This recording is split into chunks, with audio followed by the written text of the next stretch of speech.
Hey guys, and welcome back to our channel How to Guide. In this tutorial, we are gonna look at how to download the Line Messenger.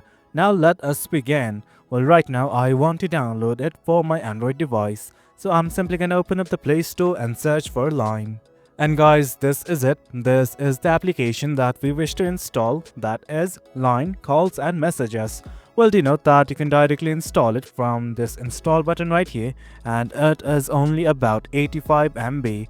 In case you want more detailed information regarding this application, simply click on the app icon, and that is it. From here, you can look at the data safety, you can look at the information regarding this application and all the reviews.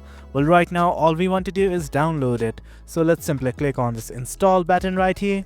And guys, that is it. As you can see, the application is being installed.